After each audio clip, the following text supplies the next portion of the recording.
देखा है, दर्शन देखा है। और भी जैसे कि आप लोग के मन में ये प्रश्न ना उठे कि मैंने खाली 7 बार ही बताया, लेकिन मैं उन वचनों को बता रहा हूं जहां लिखा है स्वर्ग खुला, उन वचनों को बता रहा हूं। और वचन है जैसे दानियल ने भी स्वर्ग की दर्शन देखा, फरिश्तों को देखा, यूहन्ना ने भी बहुत बार दर्शन देखा, स्वर्ग देखा, लेकिन मैं उन वचनों को दर्शा रहा हूं जहां ये लिखा है स्वर्ग खुला, एंड हेवन ओपन। तो प्रभु आपको बहुत आशीष दे। बहुत सारे वचन के द्वारा आज हम लोग जाएंगे। और ऐसा है कि हम लोग आज 2 सेशन लेने वाले हैं। और पहले सेशन के बाद हम लोग ऑफरिंग लेंगे, दान अर्पण लेंगे। उसके बाद हम लोग दूसरा सेशन लेंगे, क्योंकि आखिर में हम लोग बीमारों के लिए प्रार्थना का कतार भी चलाएंगे। इसीलिए आज का समय जो है अब 9:30 बज रही है। हम लोग देखें प्रभु कितना समय हमें अगुवाई करता है।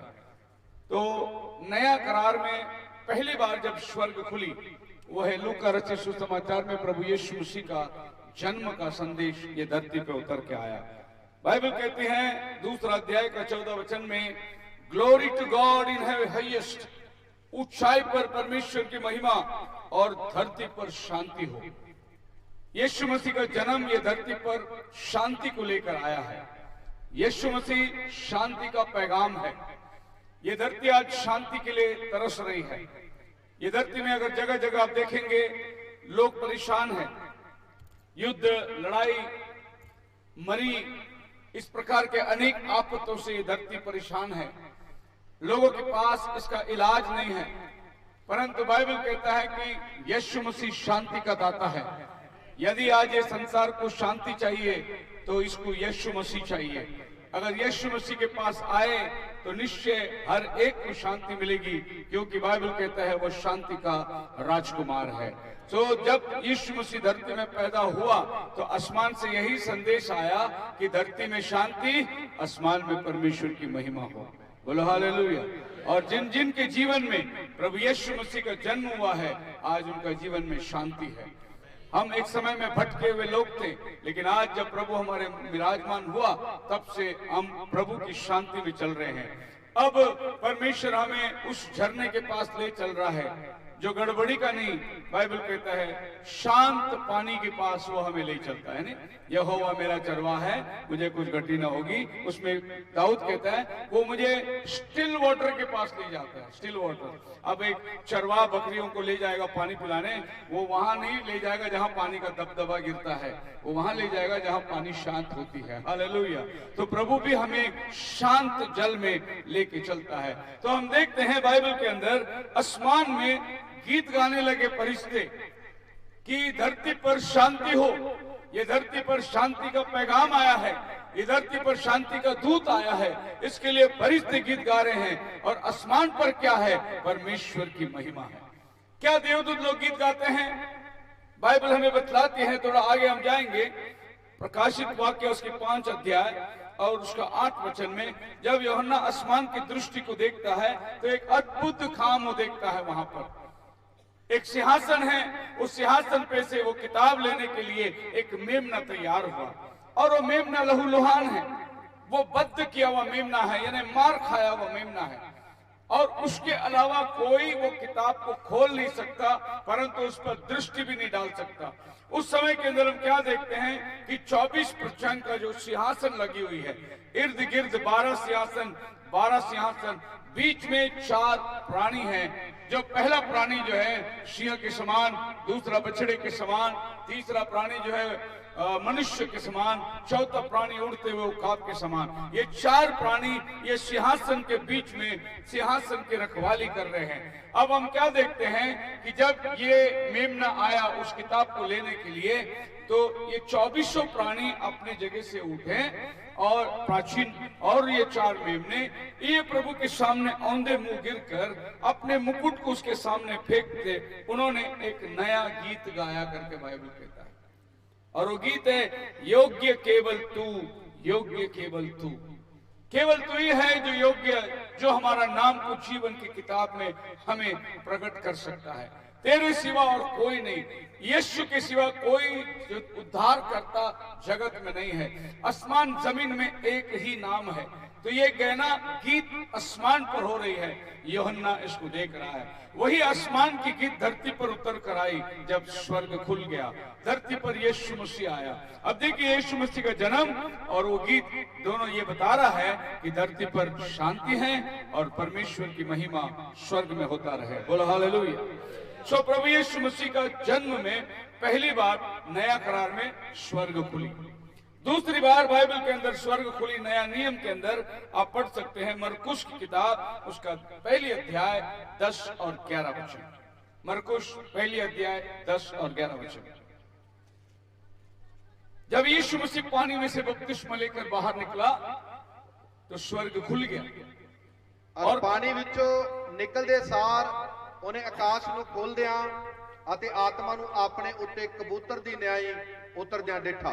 आसमान खुल गया, हेवेंस पार्टेड और पवित्र आत्मा कबूतर की नाई यीशु पर उतर कर आया।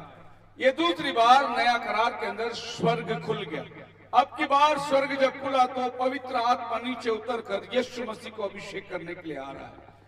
कबूतर नहीं आया, कबूतर के समान पवित्र आत्मा उतर कर आ रहा है। ये प्रभु यीशु मसीह जब पानी में से बाहर निकलता है, आत्मा उसे जंगल में ले जाता है, लेकिन उस जंगल में जाने के पहले उसको पवित्र आत्मा का अभिषेक की जरूरत है। और वो पानी में से बाहर निकलते ही ऊपर से पवित्र आत्मा उतर कर आए। स्वर्ग क्यों खुला? पहली बार स्वर्ग खुला नया करार में, उद्धारकर्ता धरती में जन्म लिया। दूसरी बार वही उद्धारकर्ता का सेवकाई शुरू करने के लिए अभिषेक चाहिए उसको, उसके लिए स्वर्ग खुलकर उतरा। देखिए 30 साल यीशु मसीह, बाइबल के अंदर कोई रिकॉर्ड नहीं है कि उसने कोई चिन्ह किया, कोई चमत्कार किया, कोई प्रचार किया। 12 साल की उम्र में वो मंदिर में पंडितों के साथ सवाल जवाब कर रहा था।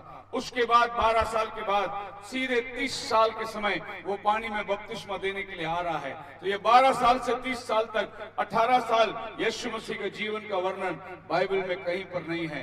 उसके बारे में बहुत सारी किताबें लिखी गई है, लेकिन बाइबल यही कहता है जब यूहन्ना आकर परमेश्वर का राज्य तैयार है करके प्रचार किया, यीशु मसीह उधर आता है। उस समय यीशु मसीह की उम्र है 30 ईयर्स। सो 12 साल की उम्र से 30 साल की उम्र तक यीशु कहाँ था? लोग बहुत उसकी खोज कर रहे हैं, जांच पड़ताल कर रहे हैं। कहीं ऐसी भी लोगों ने जांच निकाली कि यीशु मसीह कश्मीर आया था, यीशु मसीह का कब्र भी कश्मीर में है, उसका कश्मीर में परिवार था।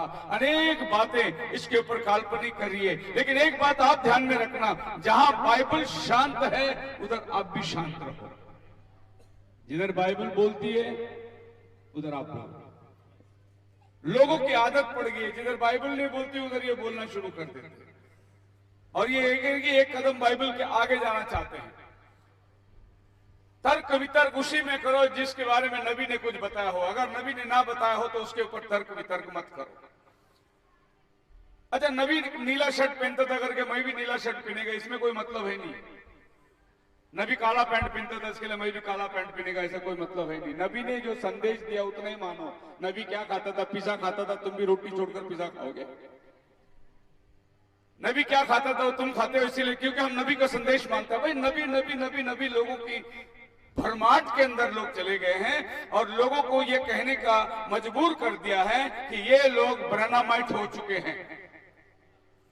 ये लोग यीशु से ज्यादा ब्रहणम का नाम लेते हैं। सुनिए कहीं भी जाकर भी एंड टाइम वालों की प्रीचिंग, नबी ने कहा, नबी ने कहा, नबी ने, अरे बाइबल कुछ नहीं कहता क्या? नबी क्या बाइबल से बाहर बात करता है? बाइबल के अंदर नबी कुछ कोट नहीं किया। इससे पहले कि नबी कहता है स्त्री लोग बाल ना काटे, ये नबी कहने के वजह ये बताओ ना, पहले कोरिन्थियन 14 में पौल कहता है स्त्री बाल ना काटे। लोगों ने नबी को क्या मूर्ति बना के रख दिया है। मतलब बस इतना है कि नबी आए तो उसका भी फोटो रख के हाथ चढ़ा के उसको मान लेंगे, वो भी भगवान है करके मान लेंगे। नबी केवल एक दूत है जो भेजा गया था आपको और हमको संदेश देने के लिए। वो संदेश दे के चला गया, आप संदेश को पकड़े रहो। तो बाइबल हमें बतलाता है यीशु मसीह के पानी से निकलने पर स्वर्ग खुलकर नीचे उतर कर आया पवित्र आत्मा, ताकि उसे परीक्षा के अंदर आगे ले चले। यीशु मसीह को बपतिस्मा की जरूरत नहीं है, क्योंकि वो आपके और हमारी तरह पाप में पैदा नहीं हुआ। उसका जन्म कुंवारी के पेट से पैदा हुआ है। बाइबल कहता है आज दाऊद के नगर में एक उद्धारकर्ता पैदा हुआ है। वो जन्म से ही प्रभु है, वो बाद में प्रभु बना नहीं। वो जन्म से ही प्रभु है, लेकिन उसका समय आया तब कबूतर आसमान खुलकर नीचे उतर कर आया उसे अभिषेक करने के लिए। उसके पहले भी वो यीशु था, उसके पहले भी वो प्रभु था, उसके पहले भी उसके पास सामर्थ्य थी, लेकिन हर चीज का एक समय होता है। उस समय के अनुसार बाइबल के सारे कामों को आप लिख सकते हैं। कोलोसियन की किताब पहला अध्याय उसका 15 से 20 तक पढ़ोगे तो यीशु मसीह को बपतिस्मा की जरूरत है क्या, ये आपको समझ में आएगा कि क्यों उसने बपतिस्मा पाया। कोलोसियन की किताब पहला अध्याय 15 से 20 तक। ਉਸ ਦੇ ਵਿੱਚ ਸਾਨੂੰ ਨਿਸਤਾਰਾ ਅਰਥਾਤ ਪਾਪਾਂ ਦੀ ਮਾਫੀ ਮਿਲਦੀ ਹੈ। ਉਹ ਅਲੱਗ ਪਰਮੇਸ਼ਰ ਦਾ ਰੂਪ, उसके द्वारा पापों की क्षमा मिलती है। उसको पाप की क्षमा चाहिए क्या? यीशु मसीह आप और हम बपतिस्मा में जाते हैं पाप की क्षमा के लिए। यीशु मसीह बपतिस्मा क्यों लिया? पाप की क्षमा के लिए लिया। उसके द्वारा तो हमें पाप की क्षमा मिली है, तो उसको बपतिस्मा की जरूरत नहीं है। आगे बाइबल कहती है, पढ़िए। ਉਹ ਅਲੱਗ ਪਰਮੇਸ਼ਰ ਦਾ ਰੂਪ हाँ, ਅਤੇ ਸਾਰੀ ਸ੍ਰਿਸ਼ਟ ਵਿੱਚੋਂ ਜੇਠਾ ਹੈ, ਕਿਉਂ ਜੋ ਆਕਾਸ਼ ਅਤੇ ਧਰਤੀ ਉਤਲੀਆਂ ਸਾਰੀਆਂ ਵਸਤਾਂ ਉਸੇ ਤੋਂ ਉਤਪਤ ਹੋਈਆਂ, ਨਾਲੇ ਦਿਸਣ ਵਾਲੀਆਂ नाले ना दिसण वालियां, जो दिखता है जो नहीं दिखता है सब कुछ बनाने वाला वही है, उसी के द्वारा सब कुछ उत्पन्न हुआ। उसको बपतिस्मा की जरूरत नहीं है। फिर बपतिस्मा क्यों लिया उसने? यीशु मसीह पानी में उतर कर यूहन्ना से क्या कहता है? मत्ती रचित सुसमाचार 3 अध्याय का 15 वचन में लिखा है, let us do or permit, let us both fulfill the righteousness। 3:15 में लिखा है, यूहन्ना ने उसनु आख्या उत्तर दिता जी, हुण होन दे क्यों जो सानू जोग है जो सारे धर्म इसी तरह पूरा करिए। हम लोग सारी धर्म की व्यवस्था इसी तरह पूरा करेंगे। यीशु बपतिस्मा लेने का वजह था व्यवस्था को पूरा करेंगे। यही कारण से यीशु पानी में उतरा, यही कारण था। यूहन्ना ने कहा, हे प्रभु मैं आपके पास आना चाहिए, आप मेरे पास कैसे आए? तो यूहन्ना बपतिस्मा देने से प्रभु को पीछे हट गया। प्रभु ने बोला, नहीं, हम दोनों मिलकर शास्त्र लेख को पूरा करेंगे। जो धार्मिकता की बातें हैं, व्यवस्था की बातें हैं, हम दोनों मिलकर उसको पूरा करेंगे। तब यूहन्ना ने अपना हाथ बढ़ाया यीशु को बपतिस्मा देने के लिए। भजन संहिता 36 अध्याय उसका 6 वचन में लिखा है, भजन संहिता 36:6, तेरा धर्म परमेश्वर के पर्वतां समान है। तेरा धार्मिकता पर्वतों के समान है। मतलब तू धार्मिकता में सबसे बड़ा है, तेरे जैसा धार्मिक कोई नहीं है। तेरा धार्मिकता पर्वतों के समान है। लेकिन यीशु मसीह पानी में खड़ा रह के कहता है, हम दोनों धार्मिकता को पूरा करेंगे। मतलब मैं जो धार्मिकता के लिए आया, हम दोनों मिलकर इसको पूरा करेंगे। तो ये जो दूसरी बार स्वर्ग खुली, यीशु मसीह को कौन है वो, उस चीज को आपके सामने लाकर खड़ा करने के लिए। 30 साल किसी को मालूम नहीं था यीशु कहाँ है, क्या है, किसी को खबर नहीं थी। 30 साल तक वो अपने आप को लोगों में जाहिर नहीं किया। पहली बार यूहन्ना 2 अध्याय में काना ए गलील में एक शादी में यीशु को न्योता था। प्रभु वहां गया, वहां दाखरस घट गया। मरियम आके कहती है, यहाँ दाखरस घट गया है। यीशु कहता है, मेरा समय नहीं आया, अब तेरा और मेरा कोई वास्ता नहीं, अभी मेरा समय नहीं आया। उसके बाद मरियम ने शागिर्दों से कहा कि वो जो कहे वो करना। यीशु ने कहा, पानी भर दो मुहामू। 6 घड़े पानी भर दिए गए और बोझ का प्रधान को जाके चखाया तो दाखरस बन चुका था पानी। ये उसका पहला चमत्कार था। इसके पहले उसने कोई चमत्कार किया करके बाइबल में रिकॉर्ड नहीं है। तो पहले बपतिस्मा के बाद 40 दिन के उपवास के बाद में पहला चमत्कार एक शादी में उसने की और यहाँ वो अपनी महिमा को दर्शाया। अब ये धार्मिकता का पूर्ण वचन के लिए हम जाएंगे। बाइबल हमें बतलाती है यूहन्ना 1:14 के अंदर, वचन देहधारी हुआ। यीशु मसीह कौन था? वचन देहधारी हुआ। जो वचन था वो वचन शरीर लेकर आया, एक मांस रूप धारण करके एक झूले में एक बालक के रूप में आकर 30 उम्र तक वो पढ़ता रहा। बाइबल हमें बतलाता है, लूका रचित सुसमाचार पढ़िए उसका पहला अध्याय उसका 1, 2, 3 पढ़िए। Luke chapter 1।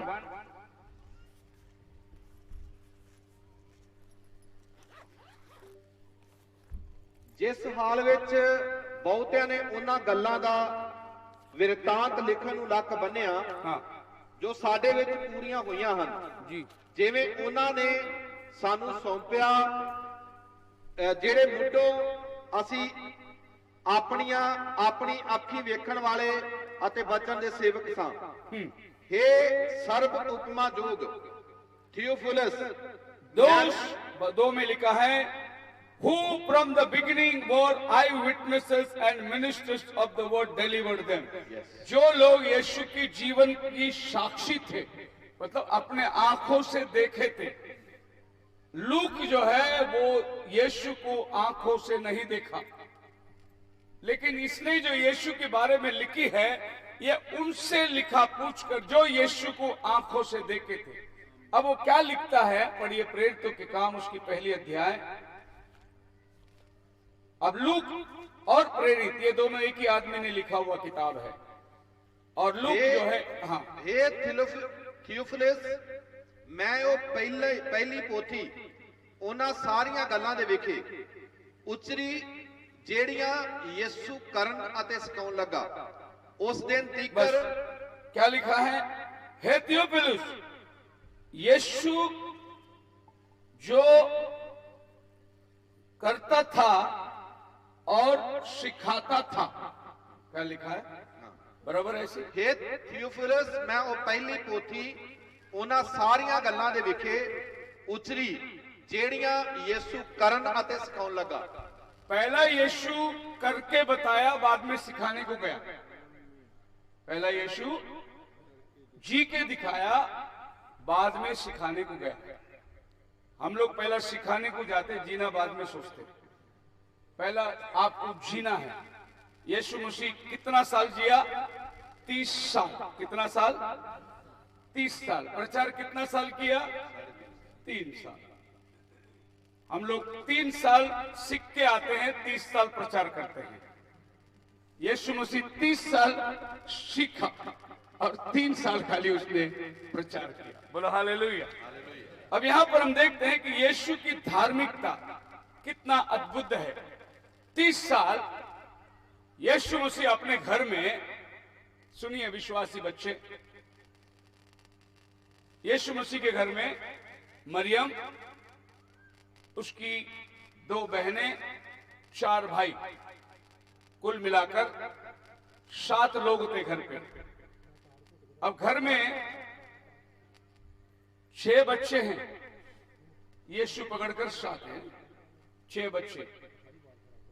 घर के अंदर तुम लोग का 2-2 बच्चे लोग रहेंगे, बहन रहेंगे, भाई रहेंगे, झगड़े होते या नहीं होते? हाँ, मुंहमारी होता है। तो 6 बच्चे जो घर में है, वो घर में कितना हलचल होता होगा। लेकिन बाइबल बोलते हैं यीशु मसीह ने अपने मुंह से कभी भी गलत बात नहीं किया। 30 साल तक एक भी शब्द उसने कभी भी गलत नहीं बोला, क्योंकि वो मसीहा था। उसको पहले जी के दिखाना था, बाद में उसको प्रचार करना था। आज हम लोग अपने घरों के अंदर एक तनावपूर्वक स्थिति को देखते हैं। यीशु मसीह उस घर में पलकर, कहते हैं इतिहास में यीशु मसीह का पिता यूसुफ बहुत जल्दी मर गया, तो सारा घर का भार यीशु के ऊपर आ गई। अब यीशु मसीह को माँ को भी संभालना है और 6 भाई बहन को भी संभालना है। और ये 6 भाई बहन जो है यीशु मसीह पर विश्वास नहीं करते थे। यूहन्ना 7 अध्याय घर पे जाके पढ़ लेना। अब देखिए ऐसा होता है घटना, कुछ बात हो गई, यीशु के छोटे भाइयों ने यीशु के ऊपर आरोप लगाया। मरियम ने बच्चों को बोला, इधर आओ, सुनो मैं क्या बोलता हूं तुम्हें। जैसे तुम लोग जन्म लिए वैसा तुम्हारा बड़ा भाई जन्म नहीं लिया है। तुम लोग, हम लोग शादी के बाद तुम पैदा हुए, लेकिन जब मैं कुंवारी थी तब पवित्र आत्मा मुझ में आया और मैं गर्भवती हुई और यीशु जन्मा। माँ बता रही है बच्चों को, बच्चे बोल रही है क्या माँ मजाक कर रही है तू? ऐसा होता है क्या कभी? ऐसा तो हमने कभी सुना नहीं। तो ये बच्चे यीशु के ऊपर विश्वास नहीं करते थे, क्योंकि माँ बार बार बोलती थी यीशु के बारे में कुछ बोलो मत, उसको कुछ बोलो मत, क्योंकि उसका जन्म तुम्हारे जैसा नहीं है। तो यूहन्ना 7 में उसके भाई लोग यीशु कहते हैं, अगर तुझे कुछ बनना है तो जा मंदिर में जा, कुछ चमत्कार कर, बन जा बड़ा, इधर घर में क्यों बैठा है तू? उसके भाई लोग बोल रहे हैं उसको, क्योंकि वो उस पर विश्वास नहीं करते थे। ऐसे घर में जिस पे उसके ऊपर विश्वास नहीं करते थे, यीशु कैसे इस घर को संभाला होगा? इसके लिए बाइबल बोलता है, पहला वो किया, बाद में वो प्रचार किया। पहला वो रह के जी के दिखाया। बोलो हालेलुया। सो यीशु मसीह को पानी में उतर कर बपतिस्मा लेना और वो जो धार्मिकता हम दोनों पूरा करेंगे, ये धार्मिकता क्या है? हम बाइबल में जाएंगे, लेवियों की किताब 16 अध्याय के अंदर ये वाली धार्मिकता को यीशु मसीह पूरा करने के लिए पानी में उतरा था। उसको वास्तव में आपके और हमारी तरह बपतिस्मा की जरूरत नहीं थी, पर ये वाली धार्मिकता, ये धार्मिकता क्या है? याजक के पास 2 बकरी लाया गया है। ये दोनों बकरी के ऊपर याजक अपना हाथ रखकर उनके लिए प्रार्थना करेगा। एक बकरी को वो जंगल में छोड़ेगा और एक बकरी को वो वेदी पे बलिदान करेगा। ये 2 बकरी, एक परमेश्वर के लिए और एक प्रजा के लिए।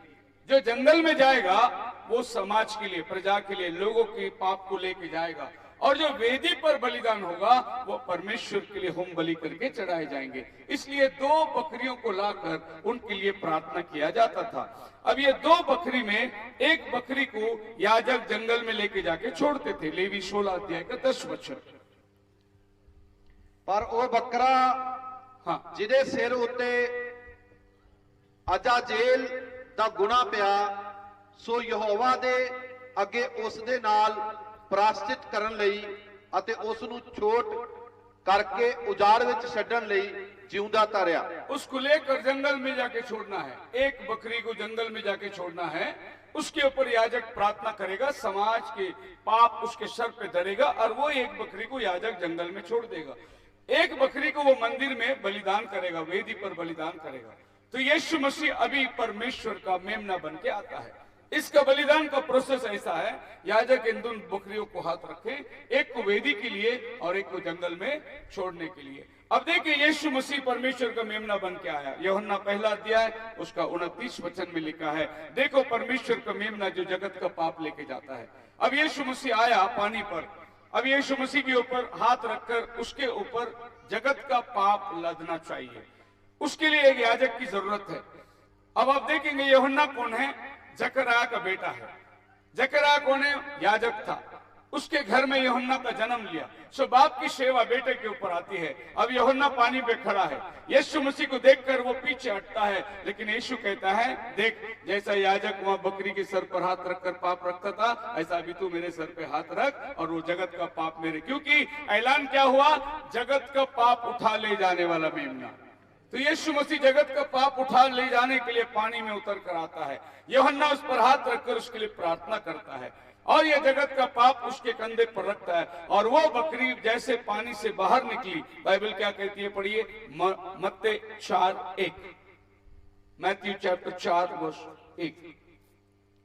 हाँ, ਤਦ ਯਿਸੂ ਆਤਮਾ ਦੀ ਗਵਾਹੀ ਨਾਲ ਉਜਾੜ ਵਿੱਚ ਗਿਆ ਭਈ शैतान ਕੋਲੋਂ ਪਰਤਾਇਆ ਜਾਵੇ। सो आत्मा के द्वारा, अगुवाई के द्वारा यीशु जंगल में गया। तो बकरी पहला किधर छोड़ा जाना चाहिए? जंगल में छोड़ना चाहिए। तो यीशु मसीह को किधर जाके लेके गए? जंगल में लेकर गए। जैसा वो मेमना बकरी लोगों का पाप लेकर जंगल में जाती है, उसी तरीके से यीशु मसीह का बपतिस्मा होने के बाद यीशु मसीह सीधे आत्मा ने उसको जंगल में लेके गया। अब जब एक बकरी को जंगल में छोड़ दे तो क्या होता था? जंगली जानवर आकर उस बकरी को मार के खा जाते थे। वो बकरी वापस नहीं आ सकता। इससे लोगों का समाज ऐसा था कि हमारा पाप वो बकरी दुला के ले गया है। इसीलिए अब जंगल में जाकर वो बकरी किसका सामना करती थी? वहां एक सिंह होता था जो उस बकरी को खा जाता, उस बकरी को मार डालता, जो लोगों के पापों को लेकर गया। अब यीशु मसीह जंगल में गया तो उसको भी एक सिंह मिलना चाहिए, क्योंकि वो मेमना परमेश्वर का मेमना था। अब देखिए बाइबल कहता है, 1 पत्रस 5 अध्याय उसका 8 वचन और 9 वचन के अंदर, 1 पत्रस 5 अध्याय 8 और 5 का 8। सचेत होवो, हाँ। जागदे रहो, हाँ। ਤੁਹਾਡਾ ਵਿਰੋਧੀ जी शैतान बुक दे सी वांगू पालदा फिरदा है। फाड़ने मैं वाले किन्नू सिंहों फाड़ के कर- मापित, शैतान तुम्हें फाड़ने वाले सिंहों के मापित तुम्हारे को ढूंढ रहा है, किसको फाड़ खाए। तो वो किधर खड़ा हुआ है? जंगल में खड़ा है। यीशु मसीह क्या बन के जा रहा है? परमेश्वर का मेमना बन के जा रहा है। यीशु मसीह को फाड़ने के लिए वो आ गया। कैसे यीशु मसीह को फाड़ता है? यदि तुझे भूख लगी है तो इस पत्थर को रोटी बना, क्योंकि यीशु मसीह को 40 दिन हुए उपवास में। दूसरा, ये सब मैं तुझे दे दूंगा, तू मुझे प्रणाम कर। तीसरा, तो इस तरीके से 3 प्रकार के सवाल से वो यीशु को हराना चाहता था। यही 3 सवाल शैतान आदम के पास लाया था। फल देखने में मन भाऊ है, खाने के योग्य है, इच्छा है नहीं? देखने के लिए अच्छा है, खाएंगे तो बुद्धि देने के योग्य है, और आंखें खुल जाएगी तो तुम परमेश्वर के समान हो जाओगे। यही पाप जो आदम के पास लाया था, ये दूसरा आदम के पास लाया। लेकिन यीशु मसीह ने क्या किया? दूर हो जा शैतान, उसके ऊपर उसने जय पाया। वो शैतान के काबू में आया नहीं, और शैतान उसके छोड़कर निकल गया। मत्ती 4:11 में लिखा है, और शैतान उसको छोड़ के चला गया। ये शैतान 4000 साल से हर एक की परीक्षा करके गिराते आया, कोई छूटा नहीं उससे। पहली बार शैतान हार गया, क्योंकि वो जिसके साथ लड़ रहा है वो वचन देहधारी होकर आया है। यीशु के पहले जितने इंसान थे सब पाप में जन्म लिए थे, इसीलिए वो शैतान के ऊपर जय नहीं पा सके। यीशु मसीह शैतान के ऊपर जय इसलिए पाया क्योंकि वो कुंवारी के पेट से पैदा हुआ था। बोलो हालेलुया। उसको कुंवारी के पेट से आना था ताकि पाप के ऊपर वो जय पा सके। जितनी इच्छा आपके अंदर है, जितनी आपके अंदर लालसा है, उतना ही लालसा इच्छा यीशु के अंदर भी थी, क्योंकि वो मांस में था। लेकिन वो गिरा नहीं, वो हरा नहीं, कारण उसका जन्म कुंवारी के पेट से हुआ था। हम हार गए, हम शैतान के सम्मुख में खड़े नहीं रह सके, हम झुक गए, कारण हमारा जन्म पाप में हुआ था। लेकिन पाप से जब यीशु मसीह हमें निवारण करता है, तो आप देखिए प्रभु यीशु मसीह जंगल में शैतान को हराकर वो वापस आता है। अभी वो दूसरा बकरी का काम करना है। कौन सा? जो वेदी पे बलिदान चढ़ता है, उसका काम भी उसको ही करना है, क्योंकि परमेश्वर ने पुराना नियम में 2 बकरी कहा, जो जाता था वो वापस कभी नहीं आता था, इसीलिए लोगों का पाप बना रहा। लेकिन यीशु मसीह शैतान को जीत के आ गया। अब उसको दूसरा बकरी का काम करना है। उसे क्या करना है? वेदी पे चढ़ना है। तो यीशु मसीह जाकर सूली पर चढ़ गया। ये दूसरा बकरी का काम उसने पूरा किया। बोलो हालेलुया। अब यीशु मसीह यूहन्ना को पानी में खड़े रहकर क्या बोलता है? हम दोनों मिलकर धार्मिकता को पूरा करेंगे। हालेलुया। तो धार्मिकता को पूरा किया, जिसकी बलिदान से आज आप और हम धुल गए। बोलो, पाप कौन धुला सकता है? कौन आपका पाप को क्षमा कर सकता है? अगर मैं जाकर पुलिस स्टेशन में कहूं कि यह आदमी जो चोरी किया है, मैं इसको जामीन देने के लिए आता है, तो पुलिस पहले मेरे रिकॉर्ड देखेगा। अगर पता चला कि मैं भी चोर हूं तो मुझे भी इसके साथ अंदर डाल देगा। तो जामीन वही दे सकता है जो जिसके ऊपर गुनाह नहीं हो। तो आपके और हमारे लिए पाप का जामीन कौन दे सकता है? जो बेगुनाह हो। और ऐसा संसार में कोई इंसान है नहीं जो बेगुनाह है। एकमात्र जो प्रभु कुंवारी के पेट से पैदा हुआ वो बेगुनाह था।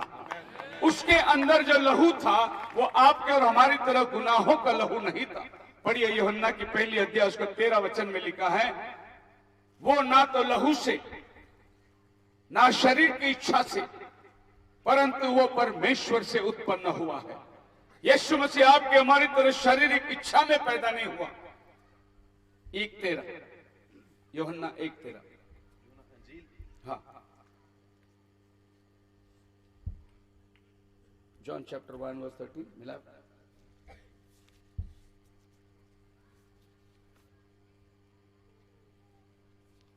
वो ना लहू तो वो ना लहू से, ना शरीर की इच्छा ना तो, शरीर की इच्छा से, ना पुरख की इच्छा तो जी, पर परमेश्वर तो पैदा होया। वो शरीर की इच्छा में नहीं पैदा हुआ, वो मांस और लहू की इच्छा में नहीं, परंतु वो पवित्र आत्मा से गर्भवती है। बोलो हालेलुया। प्रभु यीशु मसीह के बारे में बाइबल में लिखा है, पढ़िए उत्पत्ति की 3 अध्याय का 15 वचन में, कि जब स्त्री का बीज आएगा वो सर्प का सर को कुचलेगा। ਅਤੇ ਤੇਰੇ ਤੇ ਤੀਵੀਂ ਵਿੱਚ ਅਤੇ ਤੇਰੀ ਸੰਤਾਨ ਤੇ ਤੀਵੀਂ ਦੀ ਸੰਤਾਨ ਵਿੱਚ ਮੈਂ ਵੈਰ ਪਾਵਾਂਗਾ। हाँ ਉਹ ਤੇਰੇ ਸਿਰ ਨੂੰ ਫੇਵੇਗਾ ਜੀ। ਅਤੇ ਤੂੰ ਉਹਦੀ ਅੱਡੀ ਨੂੰ ਡੰਗ ਮਾਰੇਗਾ। जी, आगे। ਉਸਨੇ ਤੀਵੀਂ ਨੂੰ ਆਖਿਆ ਕਿ ਮੈਂ ਤੇਰੇ ਗਰਭ ਦੀ ਪੀੜ ਨੂੰ ਵਧਾਵਾਂਗਾ ਹਾਂ। ਔਰ ਪੀੜ ਨਾਲ ਤੂੰ ਬੱਚੇ ਜਣੇਗੀ ਅਤੇ ਤੇਰੇ ਪਤੀ ਵੱਲ तो- ਤੇਰੀ ਚਾਹ ਹੋਵੇਗੀ। तो ये हुआ बाइबल के अंदर कि वो इसका सर कुचलने वाला है, सर्प का बीज और परमेश्वर का बीज। अब देखिए, सर्प का बीज तो हम जानते हैं, उसका सर कुचलने के लिए एक स्त्री का बीज आएगा, और वो स्त्री का बीज ये धरती पर कोई नहीं बन सकता। हम सब लोग अपने बाप के अंदर से आए हैं, पुरुष के बीज हैं। केवल प्रभु यीशु मसीह स्त्री का बीज है, क्योंकि उसको कोई बाप नहीं है। बोलो हालेलुया। आप पढ़िए मत्ती की पहली अध्याय का 2 वचन 3 वचन, देखिए क्या लिखा है। मत्ती रचित सुसमाचार उसका पहली अध्याय। ਕੁਲਪਤਰੀ ਯਿਸੂ ਮਸੀਹ ਦਾਊਦ ਦੇ ਪੁੱਤਰ ਜਿਹੜਾ ਅਬਰਾਹਮ ਦਾ ਪੁੱਤਰ ਸੀ। हाँ, ਅਬਰਾਹਮ ਤੋਂ ਇਸਹਾਕ ਜੰਮਿਆ अब्राहम से इसहाक पैदा हुआ, ਅਤੇ ਇਸਹਾਕ ਤੋਂ ਯਕੂਬ ਜੰਮਿਆ इसहाक से याकूब। ਅਤੇ ਯਕੂਬ ਤੋਂ ਯਹੂਦਾ देखो, ਤੇ ਉਸਦੇ ਭਰਾ ਜੰਮੇ। आपका बारे में इतिहास ऐसे नहीं लिखी जाएगी। आपका बारे में इतिहास लिखी जाएगी तो ऐसा लिखा जाएगा कि आपका पिता का और आप माता का नाम आएगा। इनके द्वारा ये पैदा हुए, इनके द्वारा ये पैदा हुए। यीशु मसीह का जन्म में माता का नाम नहीं आता, केवल पिता का नाम आता है। अब्राहम से याकूब, याकूब से यीशु। मां का नाम क्यों नहीं है? क्योंकि यीशु को बाप नहीं है।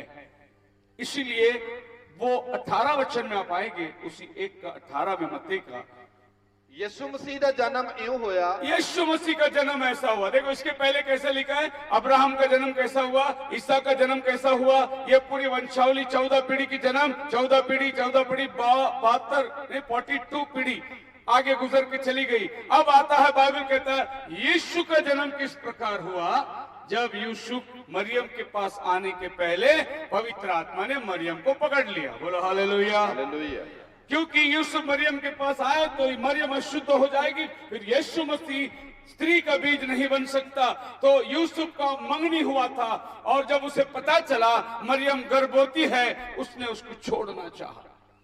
तब फरिश्ते ने आकर यूसुफ को कहा, उसे मत छोड़, उसके गर्भ में जो है वो परमेश्वर का पुत्र है। हालेलुया।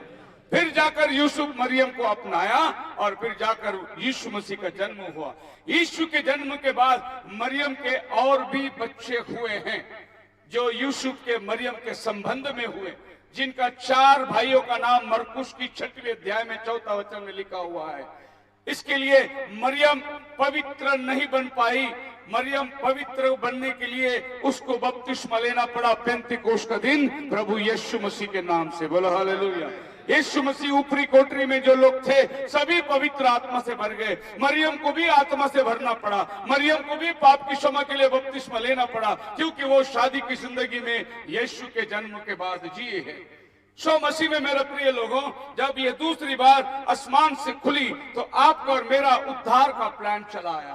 आपका और मेरा बचाव का रास्ता बन गया। स्वर्ग और जमीन में, जैसे स्वर्ग में परमेश्वर की महिमा, जमीन में उसकी शांति हो, तो आज आप और हम प्रभु की शांति को पा सके। अब जिनको शांति मिली है वो स्वर्ग के वासी हैं। हालेलुया। मतलब स्वर्ग और जमीन एक हो चुका। दूसरी बार जब स्वर्ग खुली, तीसरी बार जब स्वर्ग खुली, तो हम आएंगे प्रेरितों के काम उसका 7वां अध्याय के अंदर, जहां तीसरी बार आसमान खुलती है। और ये वो समय था जब स्तिफनुस गवाही दे रहा है। उसने शुरुआत करी उत्पत्ति से लेकर, और अब्राहम से लेकर, मूसा से लेकर दाऊद का वर्णन। स्तिफनुस जो है एक जबरदस्त डीकन था चर्च का, उसको पुराना नियम रट लगा के रखा हुआ था, और उन सदुसी फरीसियों के सामने उसने सारी बातें बताई और कहा, है टेढ़ी जाति हो तुम। लोगों ने उसको मारने के लिए पत्थर उठाए। जब उनको मारने के लिए पत्थर उठाए, स्टीफन आसमान को देखा। बाइबल कहता है स्वर्ग खुल गया। आमीन। हमने देखा याकूब के जीवन में जब स्वर्ग खुला तो क्या हुआ। याकूब जो अड़ंगेबाज इजराइल बन गया। आपके जीवन में यदि स्वर्ग खुलता है, आपका टेढ़ा जीवन सीधा जीवन बन जाएगा। आपका पापमय जीवन पवित्र जीवन बन जाएगा। आपके जीवन में एक बार स्वर्ग आपके लिए खुलना है। बोलो हालेलुया। आप मेरे साथ है। हम जब सेवकाई के अंदर उतरने के पहले हम पहाड़ों में बैठ के प्रार्थना करते थे, स्कूल के छोटेपन से लेकर। तो हम लोग जब स्कूल छुट्टी हो जाती थी आज में हम लोग सीधे पहाड़ पर जाते थे। एवरी सैटरडे, हर शनिवार को पूरी रात नाइट प्रेयर होती थी। हमारे ऑर्डिनेंस एस्टेट में एक बहुत बड़ा पहाड़ था, उसमें हम लोग बैठते थे। उस पहाड़ पर बैठे वक्त में हमने बहुत सी बार परमेश्वर के सामर्थ्य को, दर्शन को हमने देखा। उपवास में बैठते थे, प्रार्थना में बैठते थे, और जो हम प्रभु से मांगते थे कि तू प्रभु हमें चिन्हानी दे, प्रभु हमें आसमान में चिन्ह देता था। क्या विश्वास करते हैं? वही खुदा है, आज भी जीवित है। बोलो हालेलुया। तो हम बचपन से ही प्रभु के मार्ग में चलते रहे। हमारे पिताजी अच्छे पास्टर के एल्डर थे। हमारे जो पास्टर थे वो भाई ब्रनम को देखे हुए आदमी थे। मैसेज को इतना जबरदस्त तरीके से प्रचार करने वाले, पूरी बॉम्बे में इस मैसेज को फैलाने वाला वो पहला आदमी था जिसने इस मैसेज को लेकर खड़ा रहा। और हमारे पिताजी उनके एल्डर होने की वजह से हमारा घर एकदम धार्मिकता का घर था, हमारा घर प्रार्थना का घर था। जब हम लोग प्रार्थना नहीं करते शाम को तो हमको खाना नहीं मिलता था, ऐसा हमारा परिवार था। हमें वचन बोलना पड़ता था तभी हमको भोजन मिलती थी। ऐसा एक संडे स्कूल के अंदर हम लोग आगे रहने वाले बच्चे थे। बचपन से ही उपवास का जीवन के अंदर हम लोग चलते चलते आगे बढ़ते गए। कितनी बार परमेश्वर ने हमें मार्गदर्शन किया, आप यकीन नहीं करेंगे अगर मैं एक एक गवाही आपको बताऊं। हम उस जंगल के रास्ते से एक बार जा रहे थे। मैंने बोला प्रभु हमारे पास टॉर्च भी नहीं है, रास्ता भी नहीं दिखा रहा है, प्रभु तू हमारे लिए मार्ग बना। आप विश्वास नहीं करेंगे, आसमान से एक टॉर्च आई और हमारे आगे आगे लाइट चल रही थी। पूरा जंगल पार करने तक लाइट हमारे आगे चलती गई। मैं जो यहाँ खड़े रह के बात कर रहा हूँ, मैं बाइबल कॉलेज में बाइबल पढ़ के बात नहीं कर रहा हूँ, मैं अनुभव करके बात कर रहा हूँ। मेरे जीवन के अंदर मैंने एहसास किया कि खुदावन क्या काम करता है। बोलो हालेलुया। एक बार हम लोग बैठे थे, एक अन्य जाति लड़का आया था, बोला मुझे कुछ चिन्ह देखना है। मैंने बोला प्रभु अभी तू तेरा बलवंत हाथ को दिखा। तो बादल आई और हमारे ऊपर एक बड़ा हाथ बनकर खड़ा हो गया। कई मिनटे हाथ खड़ी थी। उस लड़के ने देखा, उसका नाम था जय किशन, यूपी का था। उसने तुरंत बपतिस्मा लिया प्रभु यीशु मसीह के नाम से। बोलो हालेलुया। चिन्ह चमत्कार अद्भुत कामें जीवन में भरपूर होती रही। मई महीने के टाइम गुजरात में बड़ी कन्वेंशन थी, तकरीबन 300 लोगों के आसपास बपतिस्मा को तैयार हुए, लेकिन एक बूंद पानी नहीं थी नदी में और ना कुएं में पानी थी। बपतिस्मा नहीं दे सकते। हम लोग रात को प्रार्थना किए, प्रभु कल बपतिस्मा देना है, और हम लोग सो गए। रात को 2 बजे जबरदस्त बारिश हुई और सवेरे 6 बजे वहां का पास्टर भागते हुए बोला पास्टर इतना पानी उधर नाले में जमा हो गया है। मैं बोला चलो। अगले दिन उस नाले में बपतिस्मा दी। जिस रेगिस्तान में पानी नहीं, वहां प्रभु ने मई महीने में पानी बरसाया और बपतिस्मा हो गई। आप मेरे साथ हैं? वही कल आज युगान युग अद्भुत काम करने वाला परमेश्वर है। हमने बहुत ऐसे रात निकल जाएगी, इतने अद्भुत काम परमेश्वर ने हमारे जीवन में किया है। जब हम लोग परमेश्वर के पास में सेवा में उतरने के पहले 89 की बात है, जब मैं पर्वत पर बैठकर प्रार्थना कर रहा था, क्योंकि मैं काम धंधे में भागता था। मैंने क्या नहीं किया आपको मैं क्या क्या बताऊं। मैं होटल चलाता था, बियर बार चलाता था, मैं बैंकों में काम किया। तो जब मैं ऐसी कंडीशन में जहां भी जाता था मैं हारता था, मेरी जीत नहीं होती थी। तो परमेश्वर के पास मैं पर्वत पर जाकर बैठा, बोला प्रभु क्या है मेरे जीवन में तू बता, मेरे जीवन की क्या मकसद है तू बता। मैं हर चीज में हार रहा हूं, मैंने इतना बड़ा नुकसान करके रखा है। ऐसा मैं रो रो के प्रभु से प्रार्थना करा। 7 दिन की बीमारी से उठने के बाद उस रात को तकरीबन 12 बजे के आसपास होगा, एक आवाज मुझसे बात करी, मैंने तुझे मेरी सेवा के लिए चुना है, तू किधर भागता है। वो एक आवाज जो प्रभु ने दिया, उस दिन से आज तक ये बाइबल मेरे हाथ में है। बोलो हालेलुया। 36 साल हो गए, परमेश्वर ने अभी तक इस बाइबल से हमें मोड़ने को दिया ही नहीं। सो हम सेवा में उतरे, प्रभु की वाणी को सुन के उतरे। ये नहीं कि किसी पास्टर ने चला गया और फिर हम पास्टर बन गए, या कोई पास्टर से लोगों को बाहर निकाले हम पास्टर बन गए। नहीं, प्रभु की वाणी आसमान से आई हमें कि तू मेरा सेवक बन, और वहां से प्रभु ने सेवकाई के अंदर हमें लेकर आया। जिस पास्टर ने मुझे बपतिस्मा दिया वो हारून का वंशावली का पास्टर था। प्रोफेट अलेक्जेंडर आए थे अफ्रीका से, उन्होंने बपतिस्मा देने के टाइम मुझे बोला, हारून की आशीष जो मेरे ऊपर है मैं तेरे ऊपर रखता हूं, तू बोलने वाला बनेगा। जब मैं 14 साल का था, मेरी बपतिस्मा जब हुई थी। बोलो हालेलुया। जब मैं प्रभु की सेवा में उतरा, मैं पानी में बपतिस्मा देने के लिए उतरे, हमारे साथ में कई एक पास्टर लोग आए थे। युगांडा से एक पास्टर था, चार्ल्स वोडिपियो, वो बाहर खड़े हुए थे। और जैसे उसने मैं पानी से बाहर निकलता देखा, उसने एक बहुत बड़ी आग देखी। बोले, उसने बाहर से चिल्लाया, यू मैन ऑफ गॉड, तू हिंदुस्तान को आग लगाने वाला आदमी बनेगा। भविष्यवाणी प्रभु की सेवा में, और जितनी भविष्यवाणी हुई है वो सारी भविष्यवाणी मैं अपने जीवन में आज अनुभव कर रहा हूं। यह परमेश्वर का वचन है। कल आज युगान युग एक सा है। स्तिफनुस अपना अनुभव को बता रहा था, लोगों ने मारने के लिए पत्थर उठाए, स्वर्ग खुल गया और उसने प्रभु यीशु मसीह को दाहिने हाथ खड़ा देखा। बोले हालेलुया। आप मेरे साथ है?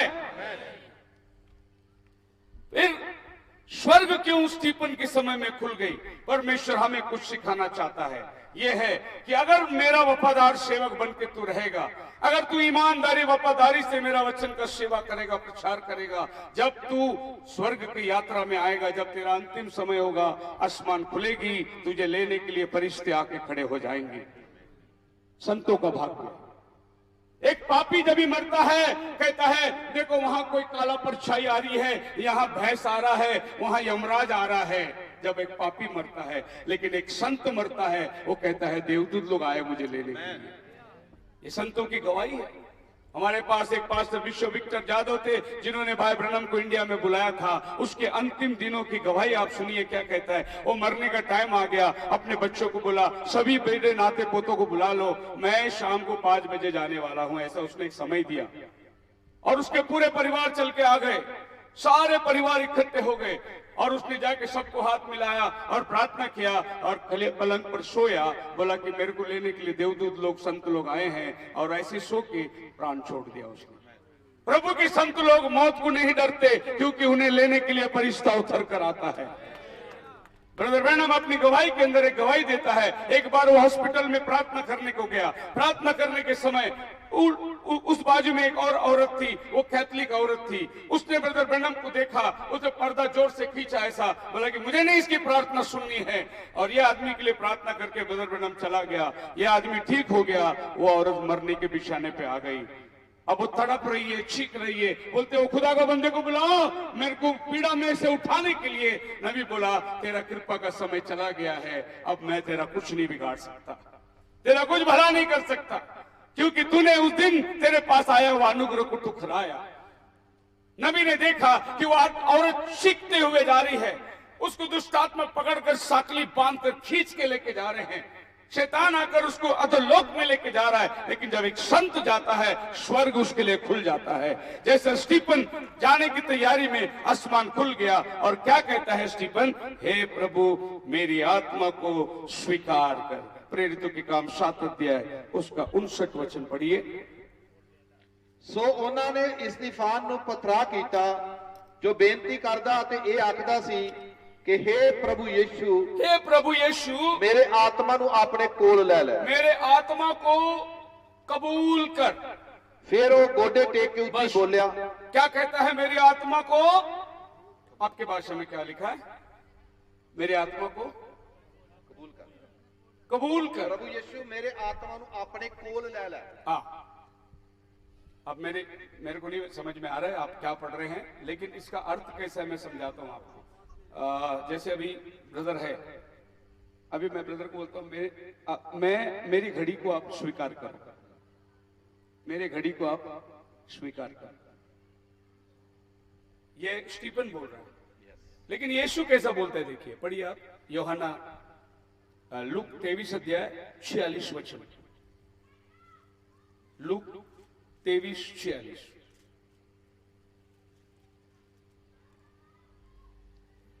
ਤਾਂ ਯीशु ਉੱਚੀ ਆਵਾਜ਼ ਨਾਲ ਚਿਲਾ ਕੇ ਆਖਿਆ, हे पिता मैं अपना आत्मा तेरे हत्थी सौंपदा हूं। ये दोनों भी एक ही जगह पर है, दोनों की आत्मा निकल रही है।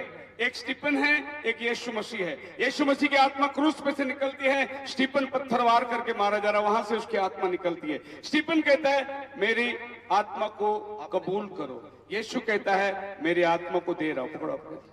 इधर यीशु दे रहा हूं।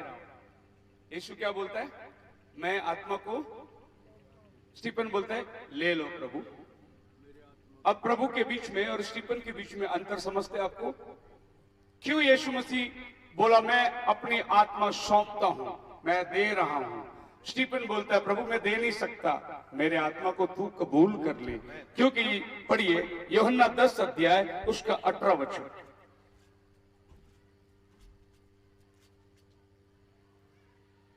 यूहन्ना 10 कोई उसनु मैथों खो नहीं जी खो नहीं पर मैं खोंदा नहीं, पर मैं आपे उसनु देंदा हां। हाँ मेरा इख्तियार है जो ओनू देवा। 10 18 बराबर है यूहन्ना 10:18। हाँ, I have power to lay it down, I have power to take it. This is the commandment I have received from my Father. मेरे पास देने की भी अधिकार है, लेने की भी अधिकार है। आपके भाषा में मालूम नहीं, वही वचन पढ़ गया। कोई उसनु मैथों खोंदा नहीं, पर मैं आपे उसनु देंदा हां। हाँ, मेरा इख्तियार है जो ओनू देवा, मेरा इख्तियार है जो ओनू फेर लवा। मैं दे भी सकता हूँ, ले भी सकता। ये स्टीफन दे नहीं सकता। यस। स्टीफन को खाली लेने को बोल सकता है, लेकिन यीशु मसीह दे भी सकता है, ले भी सकता है। तो आपको समझ में आया क्रूस पर कौन है? आसमान और जमीन का निर्माण करता, आपका और मेरा सृजनहार क्रूस पर है। वो बोलता है मैं अपनी आत्मा को सौंपता हूं। बोलो हालेलुया, हालेलुया। सो चौथी बार हम देखेंगे बाइबल में आसमान कब खुली। प्रेरितों के काम 10 अध्याय और उसका 9 वचन से पढ़ेंगे तो पतरस अटारी पर था, भूखा था, सफर में से आया और खाने बनने में देर थी थोड़ी। इतने में उसने देखा स्वर्ग खुल गया और स्वर्ग से एक चादर नीचे उतर कर आ रही है और उस चादर के अंदर सारे अशुद्ध प्रकार के प्राणी हैं। और पतरस को आवाज आती है उठ, इन प्राणियों को मार के खा। पतरस कहता है प्रभु मैं अशुद्ध प्राणियों को कभी छुआ नहीं, मैं इसे नहीं खा सकता, क्योंकि वो यहूदी था। यहूदी लोग खान पान में बहुत ध्यान रखते थे। लेवियों की किताब 11 अध्याय के अंदर प्रभु ने बताया है क्या खाने का क्या नहीं खाने का। आप अगर वही खाएंगे जो प्रभु ने बताया है तो आप कोई बीमार नहीं होंगे। लेकिन हम लोग क्या करते हैं, प्रभु ने जो बताया अशुद्ध उसके अलावा खाना शुरू करते तो हम ये सब बीमारी का शिकार बनते। आपको मालूम है लेवी 11 में लिखा है जो मछली के ऊपर छिलके होते हैं वही खा सकते हैं तुम, जिस पे छिलका नहीं वो नहीं खा सकते। और जो पक्षी है उसके फटे कूर होते हैं वही खा सकते हैं, और दूसरा पक्षी जिसके पैर जुड़े हुए रहते हैं वो आप नहीं खा सकते, जैसे पान कोमड़ी जो पानी में तैरता है। फिर प्रभु ने कहा जो जानवर पागुर करता है वो खा सकते हो, और जो पागुर नहीं करता वो नहीं खा सकते। आपकी बात समझ में आ रही है? जो जानवर घास खा के फिर एक जगह में बैठ के चबाते रहती है नहीं, उसको बोलते पागुर करना।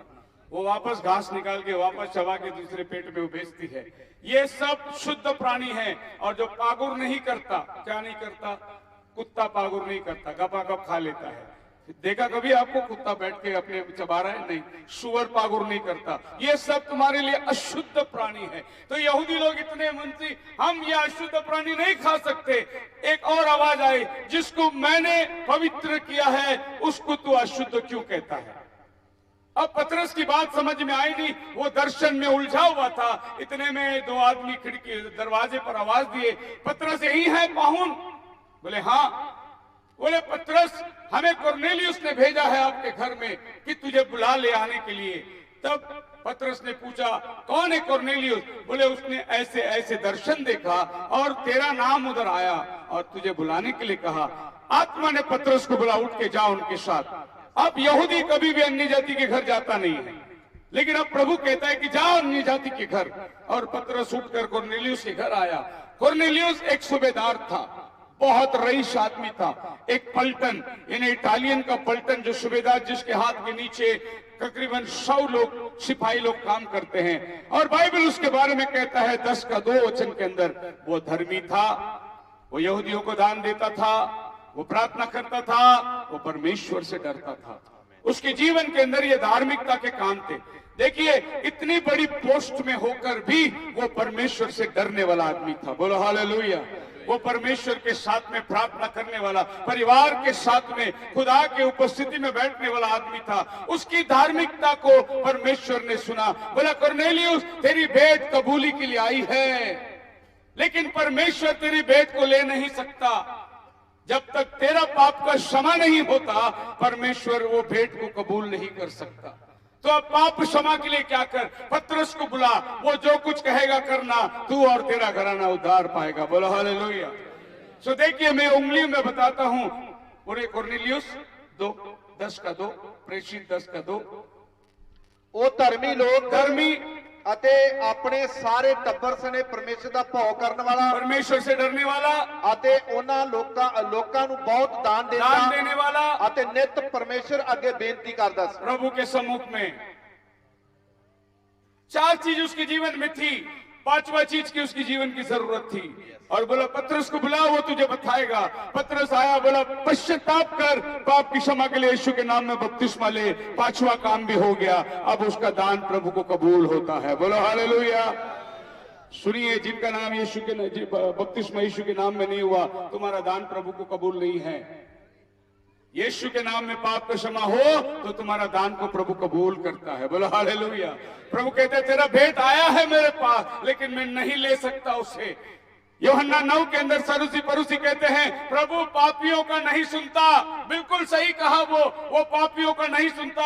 वो आपकी प्रार्थना सुनने के लिए आपको पाप से मन फिरा के आना पड़ता है, तब आप पवित्र। तो हम कुरनेलियुस के घर में क्या देखते हैं, वो पतरस बोल ही रहा था, पवित्र आत्मा उतर कर आ गया। 10:40 से पढ़िए। ਪਤਰਸ ਇਹ ਗੱਲਾਂ ਕਰਦਾ ਹੀ ਸੀ ਕਿ ਪਵਿੱਤਰ ਆਤਮਾ ਬਚਨ ਦੇ ਸਭਨਾ ਸੁਣਨ ਵਾਲਿਆਂ ਉੱਤੇ ਉਤਰਿਆ। वो बोल ही रहा था, सुनने वालों पर पवित्र आत्मा उतर कर आ गई। बोलो हालेलुया, हालेलुया, बोलो हालेलुया, हालेलुया। ठंडा पड़ गया आपको? हाथ नहीं देख रहा हूं मैं, जरा दाहिना हाथ उठा के दिखाइए, आप सुन रहे हैं? Hallelujah, hallelujah. वो 43 वचन में बोला कि सभी नबियों ने उसके नाम पर पाप की क्षमा की प्रचार किया है, सभी नबियों ने। और जब लोगों ने विश्वास किया, वो बोल ही रहा था, पवित्र आत्मा उन पर उतर कर आ गया। पवित्र आत्मा के लिए स्पेशल टैरिंग मीटिंग की जरूरत नहीं है। पवित्र आत्मा आप वचन सुनते सुनते आप में उतर कर आएगा। अगर आप कुरनेलियुस की तरह सच्चे मन से प्रभु का वचन पर कान लगाए, तो पवित्र आत्मा आप में उतर कर आएगा। बोलो हालेलुया। पतरस ने देखा, अरे इन पर पवित्र आत्मा आ गया है, अभी इनको पानी से कौन रोक सकता, और तुरंत उसने उनको बपतिस्मा दिया। और यहाँ पर पतरस एक बात की गवाही देता है, बहुत प्यारा गवाही है। 45 में लिखा है, और सुनत कीते हुए निहचावान जिन्ने पतरस दे नाल आए सन जी, सब दंग हो गए। सब दंग हो गए। जो पराइयां कौमां दे लोकां उत्ते भी पवित्र आत्मा दी दात पाई गई। Hallelujah, hallelujah. पहली बार अन्य जातियों के ऊपर पवित्र आत्मा उतर कर आया है। पेंतिकोस के दिन केवल यहूदियों के ऊपर उतर कर आया था, लेकिन पहली बार अन्य जातियों के ऊपर पवित्र आत्मा उतर कर आया। पतरस आश्चर्यचकित हुआ, बोला कि अरे ये अन्य जातियों को भी वही पवित्र आत्मा मिला जो हमको मिला। बिल्कुल। अब पतरस को मालूम पड़ा कि परमेश्वर पक्षपात नहीं करता, उसने अन्य जातियों के लिए उद्धार का द्वार खोल दिया है, जैसे आज हम सब अन्य जाति प्रभु के राज्य में बैठे हुए हैं। तो ये रास्ता जो आप बैठे हैं, हम सब अन्य जाति है, आप भी अन्य जाति, मैं भी अन्य जाति। यहूदी वही है जो 12 गोत्र से आते हैं, लेकिन हम अन्य जाति लोग कैसे प्रभु के पास आए? उस दिन आसमान खुली और आसमान से जो चदर आया था वो अन्य जाति थे। बोलो हालेलुया। यहूदी बोले ये अपवित्र है, वो बोले प्रभु ने, मैंने जिसको पवित्र किया उसको तुम अशुद्ध क्यों कहते हो? आज भी यहूदी हमें अशुद्ध कहते हैं, लेकिन खुदा ने हमें क्या बना दिया? पवित्र बना दिया। आसमान से वाणी आ गई, तुम पवित्र ठहराए गए हो। लेकिन यहूदी लोग अभी भी अन्य जातियों को पवित्र नहीं समझते। वो कहते हैं कि ये लोग, देखिए अन्य जाति को लोग क्या कहते थे। एक दिन एक औरत यीशु मसीह के पास आई, बोली मेरी बच्ची बीमार है। प्रभु ने उससे कहा कि बच्चों का रोटी कुत्तों को नहीं दिया जाएगा। तब उस औरत ने कहा, स्वामी कुत्ते भी तो रोज मेज के झूठे खाते हैं जो नीचे गिरते हैं, उतना चूर हमें दे दे। प्रभु यीशु मसीह ने क्या कहा? बच्चों का रोटी कुत्तों को नहीं दिया जाएगा। क्योंकि यहूदी लोग अन्य जाति को कुत्ते मानते थे। इसीलिए प्रभु यीशु मसीह ने जब ये बातें कही तो यहूदी लोग बोले, अरे ये तो वचन का पूर्णता करता है, ये भी अन्य जाति को कुत्ता बोल रहा है। लेकिन बाद में प्रभु ने क्या बोला मालूम है? कि इतना बड़ा विश्वास तो तुम्हारे अंदर भी नहीं है। जो अन्य जाति पे विश्वास है वो यहूदियों के पास नहीं है। उस समय में हम क्या देखते हैं कि वो अन्य जाति उद्धार पा लिया है। खुदावन का नाम मुबारक हो। वहां पर बाइबल कहते हैं कुरनेलियुस का सारा परिवार बपतिस्मा ले लिया और अन्य जाति प्रभु के राज्य के अंदर शामिल हो गए। और अब समस्या शुरू हो गई। समस्या यहाँ खत्म नहीं, समस्या तो अब शुरू हो गई। पढ़िए 11वें अध्याय के अंदर, प्रेरितों के 11 अध्याय के अंदर 1-2 वचन। रसूलां ਅਤੇ ਭਾਈਆਂ ਨੇ ਜੋ ਯਹੂਦੀਆਂ ਵਿੱਚ ਸਨ ਜੀ ਸੁਣਿਆ ਕਿ ਪਰਾਈਆਂ ਕੌਮਾਂ ਦੇ ਲੋਕਾਂ ਨੇ ਵੀ ਪਰਮੇਸ਼ਰ ਦਾ ਬਚਨ ਮੰਨ ਲਿਆ ਹੈ ਜੀ। ਅਤੇ ਜਾਂ ਪਤਰਸ ਯਰੂਸ਼ਲਮ ਵਿੱਚ ਆਇਆ, जब पतरस यरूशलेम में आया ਤਾਂ ਉਹ ਜਿਹੜੇ ਸੁਨਤੀਆਂ ਵਿੱਚੋਂ ਸਨ ਉਹਦੇ ਨਾਲ ਇਹ ਕਹਿ ਕੇ ਝਗੜਨ ਲੱਗੇ ਭਈ ਤੈਂ ਬੇ ਸੁਨਤੀਆਂ ਕੋਲ ਜਾ ਕੇ ਉਹਨਾਂ ਨਾਲ ਖਾਦਾ। पतरस कैसे तो अन्य जाति के घर पे जाके बैठा खाना खाया? हम यहूदी लोग तो नहीं जा सकते। इतना बड़ा काम परमेश्वर ने किया, लेकिन यहूदी लोग एक इसमें अड़े हुए थे। तू अन्य जाति के घर में कैसे जा सकता? अब चादर देखने वाला केवल पतरस था, स्वर्ग खुला हुआ देखने वाला केवल पतरस था। पतरस को मालूम था कि ये अन्य जाति जो है परमेश्वर की ओर से उतर कर आ गए हैं। लेकिन यहूदियों ने जाकर तू उनके साथ कैसा हुआ? ये उधर ही नहीं होता, इधर भी होता ही। तू कैसा उनके मीटिंग में गया? तो इनके मीटिंग में कैसा गया? अभी तो ऐसे भी चल रहा है कि किसको किसको पंजाब में बुलाना है वो भी सोच रहे अभी। तू इनके मीटिंग में, तू उसको क्यों बुलाया, तू इसको क्यों बुलाया? ये वहां पतरस के साथ में लड़ गए सब लोग। तू कैसे अन्य जाति के पास गया खाना खाने के लिए? तब पतरस ने उनको बिठाकर सारा वृत्तांत सुनाया। तब लोगों ने विश्वास किया कि परमेश्वर ने अन्य जाति के लिए भी मार्ग खोल दिया है। और पतरस ने उनको इस बात को समझाया और आगे चलकर हम देखते हैं कि अन्य जाति के पास में उद्धार का शामिल शुरू हो चुकी। खुदावन आपको आशीष दे। हम सब लोग अभी खड़े रहेंगे, दान अर्पण के लिए गीत गाएंगे। आधा सेशन हम लोग खत्म करके नेक्स्ट दान अर्पण के बाद हम लोग दोबारा प्रभु के वचन के पास आएंगे। सब लोग खड़े हो जाएंगे अपने पैरों पर।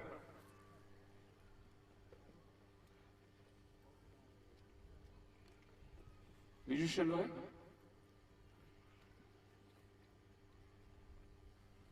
अपना अपना दान अर्पण अपने हाथों में ले ले। हम प्रार्थना करेंगे उसके लिए।